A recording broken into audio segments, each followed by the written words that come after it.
Quand on est franco quelque chose, quand on a une double culture, on vit entre plusieurs feux.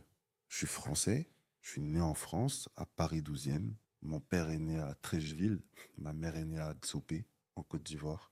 Ils sont totalement différents de moi, je suis totalement différent d'eux. Et le choc culturel à la maison, il est violent. Eux, ils n'ont pas connu un interrupteur. C'est-à-dire que pour eux, avoir un interrupteur et l'électricité qui ne coupe pas dans un pays, c'est déjà un truc de fou.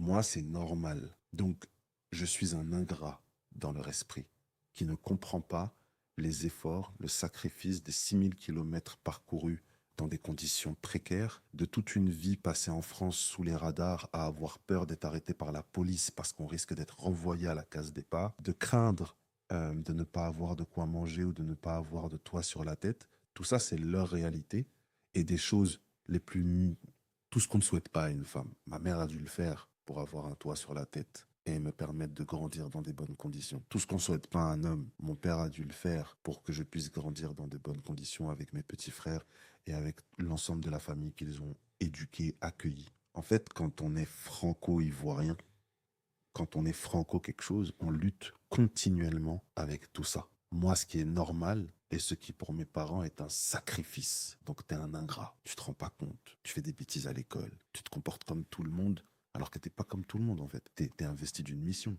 Tes parents, ils viennent de loin. Ils ont tout donné, ils ont tout sacrifié. Tout ça, c'est des choses avec lesquelles tu te bats. La dureté de mon père. Pourquoi il est aussi dur? Pourquoi il est fou comme ça?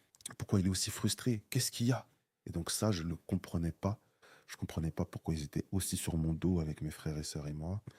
J'avais du mal à le comprendre jusqu'à ce que j'arrive au village.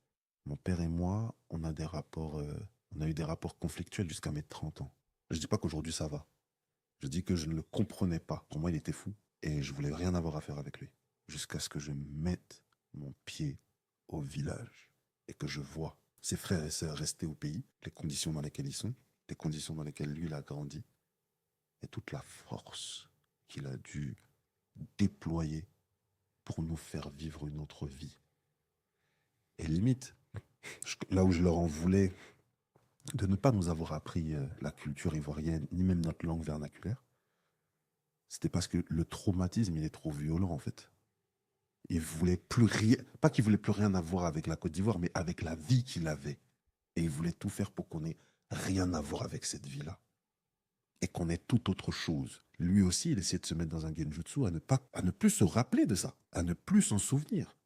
J'ai une nouvelle vie, aujourd'hui je suis dans une maison, je fais ci, j'envoie l'argent au pays, fin.